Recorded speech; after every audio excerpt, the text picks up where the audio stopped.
Alhamdulillahi Rabbil Alamin.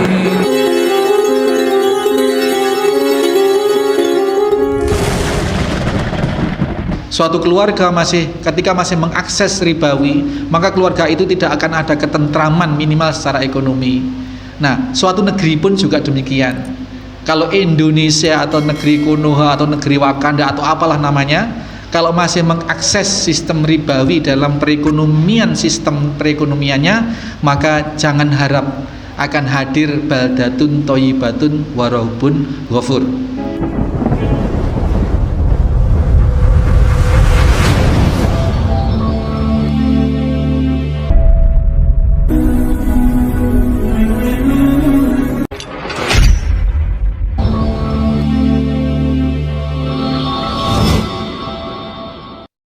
Bismillahirrahmanirrahim. Assalamualaikum warahmatullahi wabarakatuh.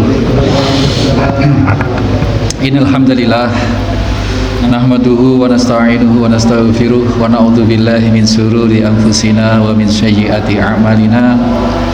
May yahdihillahu fala mudhillalah wa may yudlil fala hadiyalah.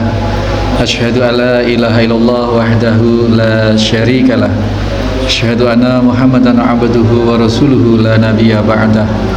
Allahumma salli wa sallim wa barik ala Muhammadin wa ala alihi wa sahbihi wa mawalah.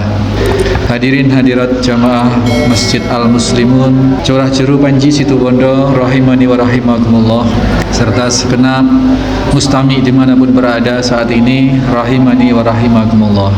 Khobab ini diceritakan dalam hadis ini, bercerita bahwa beliau mendatangi Muhammad Rasulullah kala itu yang lagi sedang istirahat rebahan di balik naungan Ka'bah dengan berbantal burdah. Itu diceritain sampai sana. Kemudian setelah mendatangi Rasul, mendekat, beliau matur kepada fakulta, aku berkata, atau aku matur kepada Rasulullah sallallahu alaihi wasallam, ala tastansyiru lana,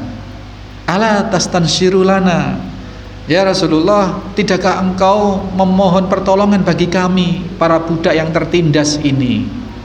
Tuh, kemudian belum dijawab, dia bertubi-tubi mengajukan pertanyaan, ala tad'u lana, ya Rasulullah, tidakkah engkau mendoakan kami? Kalau diterjemahkan, kalau dijabarkan, mendoakan agar Allah membebaskan kami dari penyiksaan atau melindungi kami dari penyiksaan ini. Di kalimatnya dua, ala tastansyiru lana, ala tad'u lana, ya Rasulullah, tidakkah engkau memohon pertolongan untuk kami kepada Allah? Tidaklah engkau berdoa kepada Allah untuk kami, untuk melindungi kami? Oke. Faqala, lalu Rasulullah sallallahu alaihi wasallam paham maksudnya Khobab ini, kemudian menjawab, baginda Nabi menjawab, qad kana man qablakum, sungguh telah berlalu sebelum kalian, yu'khadur rajulu fayughfaru lahu fil ardi, sungguh telah terjadi suatu kaum sebelum kalian. Ya, kalian ini ya Khobab dan kawan-kawan yang diwakili oleh Khobab tadi itu, bahwasanya dulu ada seseorang yang dibuatkan lubang di tanah, ya, fayughfaru lahu fil ardi, dibuatkan lubang untuk dia di tanah, fayuj'alu fiha, dan dia ditanam di situ, ditanam sampai pundak. Itu kalau mau hukum kisos, hukum had itu, orang dirajam itu juga seperti itu, Pak. Digali tanah, kemudian ditanam sak pundak atau seperti itu. Summa kemudian yu'ta bil minsar fayudau ala ra'sihi, kemudian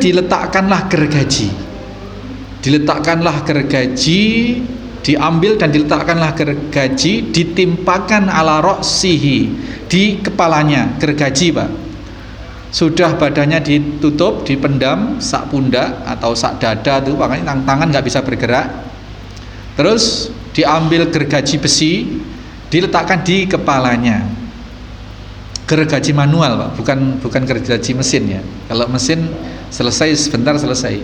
Kalau gergaji ini pernah cerita saya, gergaji zaman saya kecil aja masih kayak gitu, manual. Orang gergaji balok kayu itu dari atas bawah serok sekali. Nah ini zaman lambe, zaman 1400 tahun yang lalu, gergajinya semanual apa? Pasti lebih manual dari yang sekarang. Nah ini diletakkan di atas kepala orang ini cerita Rasul. Orang zaman sebelum kamu dalam rangka memegang keimanan, gitu ya. Dia sampai disiksanya seperti itu, dipendam di tanah, kemudian kepalanya ditimpa gergaji, kemudian summa yu'ta bil minsarin, digergaji, kemudian diambil juga gergaji itu ditimpakan ala ra'sihi fayuj'alu nisfaini, kemudian digergaji dan terbelahlah menjadi dua kepala itu. Masya Allah ya, subhanallah. Kita bisa bayangkan, gergajinya tidak seketika tetapi namanya manual, pasti sambil diancam, ayo kamu kembali ke agama kita atau tidak. Tidak, geraji lagi, 1 inci lagi, geraji lagi, terus sambil diminta untuk kembali ke agama nenek moyang, seperti itu. Kemudian tidak cukup sampai di situ, ada lagi yang wayum satu bi amsatil hadid. Kemudian ada yang diambilkan sisir dari besi, kemudian disisirkannya besi itu, sisir besi, kemudian disisirkannya sisir besi itu, kemudian matuna lahmihi wa azzomihi, hingga terpisah antara daging dengan tulang belulangnya. Masya Allah. Jadi kalau kita sekarang punya garuk itu Pak, kalau punya garuk yang ujungnya kayak lato-lato yang buat pijit, nah ujungnya kan ada kayak tangan itu kita bayangkan itu sisir besi. Nah itu digarukkan di badannya hingga apa? Hingga maduna lahmihi, dagingnya itu terpisah, wa azmihi, dengan tulangnya. Ya sudah ya, Pak Rendra barusan kurban itu ngetet-ngetet seperti itu, misahkan daging dengan tulang, bayangkan itu. Dan itu waras wiris. Kalau kita kemarin kan sudah dimatikan Pak, sudah disembelih dengan hikmah, dengan baik, mati sudah. Kita nyisir dagingnya dari tulang itu sudah dalam posisi mati. Ini hidup Pak, hidup, bayangkan, Masya Allah. Ma yasudduhu dzalika antinihi. Dengan apa? Untuk apa? Agar orang-orang yang disiksa tadi itu meninggalkan agamanya, meninggalkan keyakinan yang dianut sekarang ini. Jadi ini berlangsung sejak zaman sebelum Islam versi Rasulullah Muhammad SAW. Kita sudah kemarin sudah ceritakan di sana, apa sudah apa belum ya, seorang pemuda yang berguru pada tukang sihir. Sudah itu ya. Jadi tukang sihir, seorang pemuda ini dapat hidayah, tukang sihirnya kemudian guru spiritual yang dia ampiri setiap pulang balik belajar sihir itu mengajarkan ilmu tauhid. Kemudian punggawa raja yang juga tadinya kafir, buta, karena sembuh kemudian mendapat hidayah. Semuanya orang-orang yang masuk tadi itu semuanya diancam kematian, dan diantaranya adalah dengan seperti tadi itu, digergaji kepalanya sampai terbelah. Ya, kalau kita ingat Masitoh, bagaimana pembantu Asia direbus hidup-hidup, yaitu ada Nabi Zakaria, bagaimana beliau digergaji juga, dipotong badannya, tubuhnya. Nabi Yahya juga demikian. Ini orang-orang yang diceritakan oleh Rasulullah SAW sebelum beliau diutus jadi Rasul. Diceritakan pada Khobab bahwa penyiksaan semacam yang kamu terima saat ini belum seberapa. Dulu gitu ya, ada yang lebih dahsyat. Dalam rangka apa? Dalam rangka mereka menginginkan agar seseorang yang telah memeluk agama tauhid itu untuk untuk meninggalkan agama atau untuk kembali kepada agama semula sebelum bertauhid. Wallahi, kata Rasulullah sallallahu alaihi wasallam, seolah Rasul bersumpah demi Allah, la yutimannallahu hadzal amra, demi Allah. Ini sumpahnya double 3, Pak. Wallahi, demi Allah, la itu la yutimanna, itu lanya itu lam taukid. Lam taukid itu lam yang menunjukkan kesungguh-sungguhan dan sumpah. Kemudian nun tasjid di sini juga menunjukkan kesungguh-sungguhan, kepastian gitu. La yutimannallahu hadzal amra. Allah Subhanahu wa taala, demi Allah, bahwasanya Dia Allah akan menyempurnakan hadzal amra, urusan ini. Urusan apa? Urusan risalah. Urusan kenabi, urusan risalah yang dibawa oleh Nabi Muhammad SAW, Islam itu. Demi Allah, Allah akan menyempurnakan Islam ini. Jadi dikala pengikutnya baru 6 orang, kondisinya diintimidasi, disiksa seperti itu, dan Rasulullah juga tidak punya banyak daya, tidak punya pasukan, dalam posisi yang terdolimi sedemikian rupa, diberi pengaduan kepada oleh para sahabat yang baru ini. Dan sahabat-sahabat awalnya bukan orang terhormat, para budak itu. Tetapi Rasul diberikan jawaban yang pasti, jawaban ini dari Allah Subhanahu wa taala, bahwasanya sungguh demi Allah, kelak Allah akan benar-benar menyempurnakan urusan ini, akan menyelesaikan risalah Islam yang dibawa oleh Nabi yang baru pada permulaan itu. Ini zaman Mekah, berarti belum hijrah ke Madinah, di mana masih bersama dengan pengikut yang sangat sedikit gitu. Nah, ini adalah merupakan jawaban dan janji Allah melalui baginda Nabi sallallahu alaihi wasallam. Wadzitu mana tadi? Hatta hadzal amra, Allah akan menyempurnakan urusan ini, syariat ini, ad-dinul Islam ini akan Allah sempurnakan, Allah akan beri kejayaan, ya, akan beri kejayaan. Meskipun sekarang lagi diintimidasi, hatta yasirar raqibu min son'a ila Hadramaut. Hadramaut itu Yaman, ini nama tempat. Jadi sungguh hatta yasirar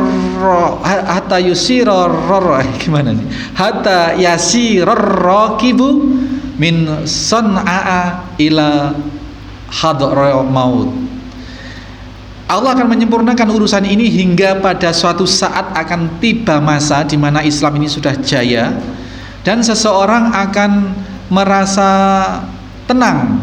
Yasirar raqibun, yasirar raqibu, seorang akan merasa tenang untuk berjalan.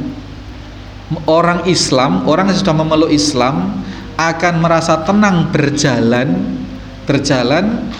min son'a, dari Son'a itu di Damaskus, Suriah sekarang, Suriah, ila Hadramaut, Yaman.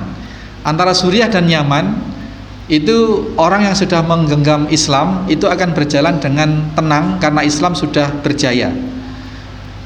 Islam sudah berjaya. Ini berbanding terbalik dengan kondisi di saat Rasul dilapori itu, Pak, di mana mengaku Islam saja harus menghadapi siksaan yang luar biasa di kampung sendiri. Nah, Rasul menyampaikan janji Allah itu bahwa kelak Allah akan menyempurnakan Islam ini hingga Islam berjaya, hingga akan terjadi suatu suasana yang aman. Orang yang sudah menggenggam Islam, bahkan pakai simbol-simbol Islam sekalipun, jalan dari Suriah ke Yaman ini jauh sekali. Yaman itu Saudi Selatan, ya, Suriah itu bagian utara, jadi lintasan sedemikian panjang dan itu aman. Karena apa? Islam sudah jaya.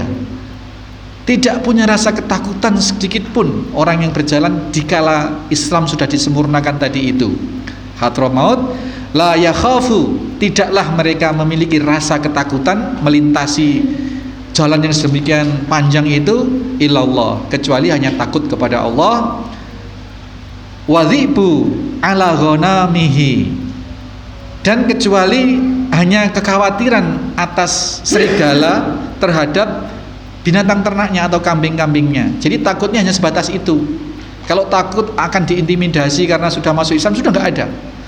Mau pakai kendaraan dipakai simbol bendera Islam, sampai nggak ada yang akan mengancam. Ketakutannya hanya takut kepada Allah Subhanahu wa taala atas ketakwaannya, dan takut kalau apabila kafilah yang berjalan ini tadi membawa binatang ternak, jangan-jangan nanti serigala menyerang ternaknya. Hanya itu takutnya. Kalau takut terhadap sesama manusia yang mengancam Islam, yang mengintimidasi, sudah tidak ada. Ini jawaban yang diberikan oleh baginda Nabi sallallahu alaihi wasallam kepada Khabbab yang mengeluh seperti hampir ngelokro begitu. Masih diberi penekanan pernyataan Nabi sallallahu alaihi wasallam tadi, walakinnakum, akan tetapi kalian ini saat ini tasta'jilun, sedemikian tergesa-gesa menyimpulkan keadaan. Ini, jadi Khabbab itu satu diberi cerita bahwasanya dulu orang-orang yang menggenggam tauhid, menggenggam Islam itu tidak separah kamu dampak yang diterima. Satu. Yang kedua, Allah sudah memberikan janji bahwa kalau kamu bersabar, kita bersabar di jalan Allah, ya, kelak itu loh Allah akan menjayakan, menyempurnakan ajaran ini sampai nanti pada akhirnya yang kita ketahui, al-yauma akmaltu lakum dinakum, pada hari ini telah aku sempurnakan agama untuk kalian, agamamu untuk kalian. Sampai dalam taraf itu, dan janji Allah kita saat ini sudah bisa melihat janji di mana orang masih baru 6 orang yang masuk Islam. Rasul sudah mengungkapkan janji Allah itu bahwasanya akan menyempurnakan Islam kelak.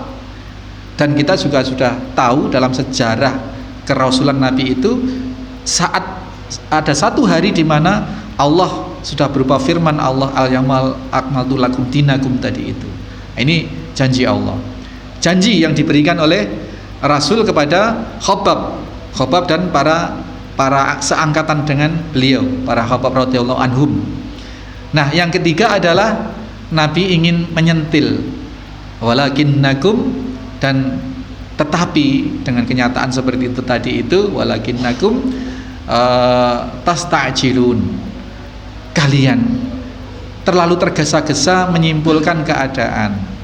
Artinya Khabbab dan kawan-kawan merasa kita ini tertindas, kita ini sudah terkalahkan.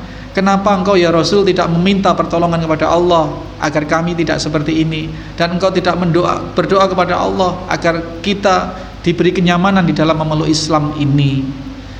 Ini disentil dengan Nabi. Kalian terlalu terburu-buru untuk menilai Allah. Ini Bapak Ibu sekalian, jadi betapa penyiksaan yang dialami. Dan kalau kita sekarang zaman ini kita menjalankan Islam, alhamdulillah di satu negeri yang tidak ada larangan-larangan di dalam menunaikan ibadah kita, meskipun sistem belum memfasilitasi penerapan syariat Islam itu secara kafah, meskipun belum. Nah, tetapi itu merupakan satu plus minus kita, meskipun sistem perbankan masih dianut oleh negeri ini, di mana sistem perbankan konvensional itu adalah amaliyah ribawi, dan kita paham kalau kita mengamalkan amaliyah ribawi maka tidak ada keberkahan di situ. Suatu keluarga ketika masih mengakses ribawi, maka keluarga itu tidak akan ada ketentraman minimal secara ekonomi. Nah, suatu negeri pun juga demikian. Kalau Indonesia atau negeri Konoha atau negeri Wakanda atau apalah namanya, kalau masih mengakses sistem ribawi dalam perekonomian, sistem perekonomiannya, maka jangan harap akan hadir baldatun thayyibatun warahbun ghafur. Ini bukan tidak dimengerti oleh para pemangku kebijakan, tetapi belum memiliki keberanian. Ilmu sudah, taufiknya yang belum.